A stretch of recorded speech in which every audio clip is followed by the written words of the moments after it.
guys, halo. Apa kabar semuanya?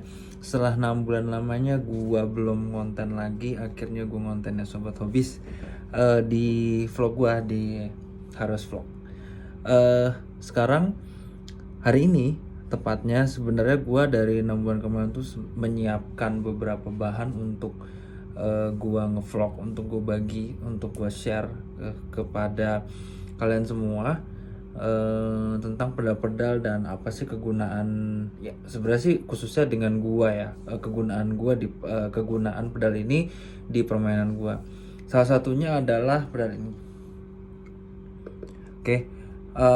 Compression sustainer ini, Boss S3 ini sebenarnya udah cukup lama banget di dunia musik ya, khususnya ini kan untuk gitar ya. Nah ini tuh sebenarnya banyak yang pakai ini untuk, ya banyak sih, ada yang untuk bass, ada yang untuk gitar, ada yang untuk akustik malah gitu. Sebenarnya kenapa gue bilang bisa untuk semuanya, karena sebenarnya kompresor ini tidak ada spesialitinya. Mungkin beberapa orang nggak setuju dengan ini, tapi menurut gua kompresor ini adalah hal yang universal. Itu satu ya. Nah yang kedua, sebenarnya kompresor ini tuh banyak positifnya sih untuk gitaris yang mungkin banyak memainkan rhythm. Tapi ada beberapa gitaris seperti gua layaknya tidak memainkan rhythm dengan kompresor ini karena satu dan lain hal, nanti kita bahas ya. Soalnya gini, positifnya di kompresor sustainer ini kita tuh bisa, oke, gue jelasin dulu ya. Sebenarnya kompresor ini itu sebenarnya berguna untuk mengkompres signal dari clean sound dari gitar-gitar atau instrumen Sobat Hobi semua. Contohnya seperti ini, misalnya kita membayangkan ada kotak ya. Nah dia tuh ada kayak lambda tuh kayak ular gitu ya, signal apa ya, kita mesti ngomongnya lambda ya. Jadi kayak kalau di osiloskop itu ada kayak signal. Nah kompresor ini itu menaikkan yang di bawah dan menurunkan yang di atas. Jadi lebih tight gitu ya, lebih padat gitu. Makanya sebenarnya kompresor ini tuh berguna untuk apa ya, menangkap sinyal yang lumayan jauh gitu. Jadi kayak misalnya orang dengan mic, speaker dengan mic yang biasanya kalau gitaris suka todong tuh, itu kan pasti ke kompresor yang di studio gitu ya. Kalau ini kan pedal, jadi dia direct sebenarnya. Nah sebenarnya untuk apa sih? Karena dia untuk mengompres signal. Jadi lebih tepatnya dia lebih padat gitu, leveling dan limiter. Nah banyak sih kegunaannya. Nah ini kalau di sini, kalau di Boss ini yang kebetulan gue punya, ini dia ada level, ada tone, ada attack sama sustain. Nah sustain ini kalau di Boss itu ya dia ngomongnya sustain ya, tapi kalau di beberapa pedal lain ini biasanya disebut threshold. Kalau di Dynacom disebutnya tuh sensitivity gitu. Ada beberapa yang langsung kompres gitu. Jadi COMP kompres gitu. Ya ada beberapa lah. Sobat Hobi bisa cari sendiri. Nah, attack ini di beberapa pedal sih ada, tapi ada yang lebih lengkap lagi, dia pakai attack dan release gitu. Nah, attack ini jadi seberapa cepat signal itu datang, kayak peak gitu. Nah sebenarnya gimana ya, attack ini tuh ini agak-agak rancu ya penjelasannya, tapi secara general seperti itu gitu. Karena di gitar, di instrumen tidak terlalu ya tipis lah, kedengaran tuh tipis banget. Walaupun sampai mungkin kalau di maxin begini itu dia bisa mungkin kelihatannya ya, di max seperti ini dia bisa langsung kelihatan gitu. Nah tapi kalau misalnya kayak tipis seperti ini gitu ya, agak diminim di jam 12 ke bawah, biasanya dia nggak terlalu kelihatan. Nah Ada lagi di sini tone. Nah, tone ini biasanya sih untuk istilahnya untuk kalau tone ini tuh kayak biasanya efek distortion ya atau overdrive, tapi ini kan clean jatuhnya, bukan dirt kompresor, tapi ini clean kompresor. Nah, dia itu ya untuk memfilter signal gitu, memfilter signal untuk tone. Jadi di sini ada low-nya digedein, low-nya dipertegas gitu ya, di presence atau high-nya gitu. Nah, ini level ya. Kalau di sini sih kalau gue lihat kayak make up gain ya. Jadi bukan as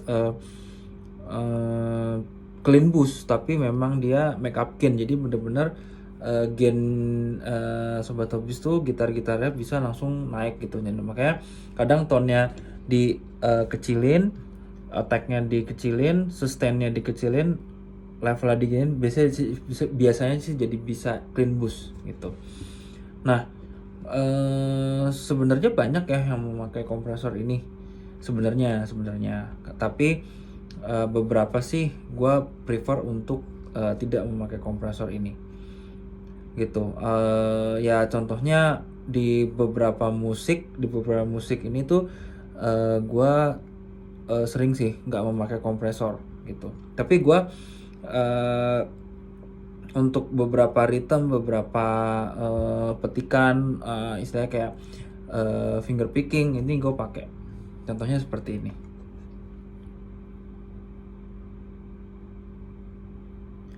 Nah,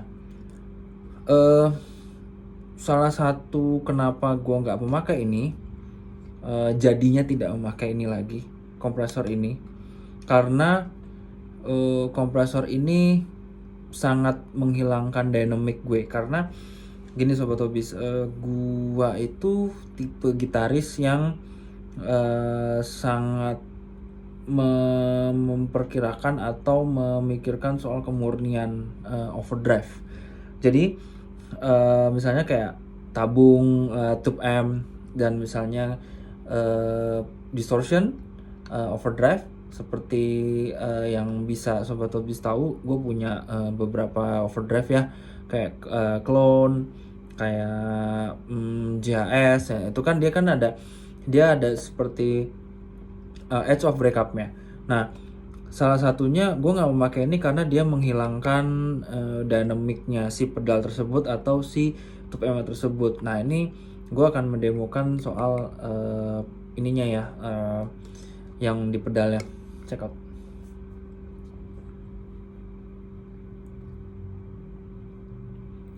Nah, jadinya seperti itu. Jadi walaupun sustainnya gue besarin dan attacknya gue kecilin dan levelnya gue bikin setengah seperti ini dan tone-nya seperti ini, tetap aja kayak dynamicnya kurang begitu hidup gitu. Nah, gimana kalau tube amp? Karena tube amp gue itu masih pakai channel, jadi gue pakai channel yang overdrive. Nanti gue demoin ke kalian. Dan ini tuh bener-bener sangat mengkompres signal ya menurut gue, which is bagus karena memang kompresor ini didesain memang untuk seperti itu. Jadi ya dia sangat-sangat melakukan tugasnya. Ya ini sih sebenarnya standar sih, kompresor standar. Banyak orang memakai ini untuk istilahnya kayak gimana ya, untuk melebihkan nafas signal. Padahal sebenarnya ketika kita melebihkan nafas signal ini, malah sebenarnya tone kita tuh malah semakin kualitinya kan semakin pendek gitu. Nah, jadi yang kena tuh cuma segini nih, harusnya segini, jadi kekompres harus segini doang gitu. Nah, hati-hati dalam menggunakan kompresor ini karena beberapa gitar, beberapa pick up, dan beberapa tone di overdrive itu bisa sangat terpengaruh oleh kompresor ini.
Salah satu eh, artis yang sering menggunakan kompresor ini eh, bicara soal musik ya, biasanya tuh Red Hot Chili Peppers, John Frusciante, lalu ya John Mayer sekarang ini dia pakai kompresor sustainer untuk yang Wild Blue, bisa kedengeran ya tone gitarnya tajam banget gitu. Dan beberapa gitaris funk lainnya kayaknya sih banyak ya yang gitaris funk. Kalau gue lihat eh, kayak Robin Ford, mungkin dia menggunakan kompresor tapi bukan Boss sebenarnya. Oh, Cory Wong tuh pakai banget ini. Cuman dia pakai Wampler ya. Pakai Wampler. Dia tidak pakai Boss. Nah, kenapa? Karena mereka sangat menggunakan teknik ritmenya di lagu-lagu mereka. Nah, tapi ada beberapa hal yang memang gue harus menyarankan untuk sobat hobi sekalian, bahwa kompresor ini sangat sensitif sekali di signal musik kalian gitu. Kenapa? Karena bisa saja ini mengganggu, bisa saja ini bisa membantu permainan kalian gitu ya. Lalu apa sih sebenarnya kegunaan lain dari kompresor ini? Nah, kegunaan lain sebenarnya dari kompresor ini yang tadi yang gue bilang, yaitu adalah clean boost. Jadi kalau attack-nya dan sustain-nya diturunin, tone-nya disetengahin seperti ini. Nah, ini akan menjadi ya sedikit clean boost, tapi gue sih nggak terlalu pakai clean boost ini. Gue pakai clean boost dari Trichord Analog. Kalian bisa cek beliau, oke, Mas Rocky gitu. Ya mungkin itu aja ya dari gua untuk kompresor. Sebenarnya kompresor ini nggak terlalu gua kulik-kulik banget ya, karena memang gua jarang banget pakai ini, jarang sekali menggunakan ini lagi, karena ini sangat mengganggu ritme gua kayak gitu ya, mengganggu dynamicnya ritme gua, walaupun ini analog ya. Jadi menurut gue ya ya gue tidak memerlukannya lagi. Oke, thank you for watching sobat hobis. Mudah-mudahan kalian sobat hobis bisa menjadi perenungan. Gua sih lebih menyarankan untuk coba jangan selalu sering memakai kompresor. Kalau di studio oke lah ya. Kalau di studio gue di sini juga, di studionya sering memakai kompresor digital maupun analog gitu. Ya kegunaan kompresor untuk studio itu memang harus, tapi menurut gue untuk analog signal, untuk sumber signal, menurut gue jangan dulu dipakai, karena apa ya, lebih coba sobat hobis lebih melatih untuk dynamic pickingnya, dynamic rhythmnya gitu, daripada harus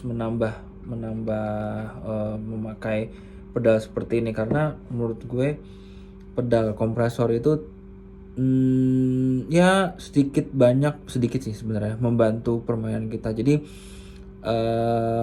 ya coba dimatikan dulu kompresornya, lebih latihan lagi dengan dynamic. Oke, thank you for watching, dan jangan lupa subscribe dan komen di bawah kalau misalnya sobat hobis mempunyai pengalaman soal kompresor sustainer atau compression ya, khususnya pedal ya, mau Wampler, mau Boss seperti ini, atau JHS yang Pop and Peel atau Whitey Tighty. Nah terus ada lagi beberapa kompresor seperti Diamond yang terkenal itu, dan juga ada beberapa kompresor seperti Slide Rig. Nah itu bagus, itu yang buatan British itu bagus banget. Lalu kalau misalnya Sobat Hobis mempunyai pengalaman di studio langsung colok dengan bass atau dengan eh, gitar akustik, mungkin dengan vokal mungkin bisa dibagi di bawah. Jadi kita di sini saling sharing aja. Oke, kalau gitu terima kasih telah menonton dan salam sehat semuanya dan bye bye.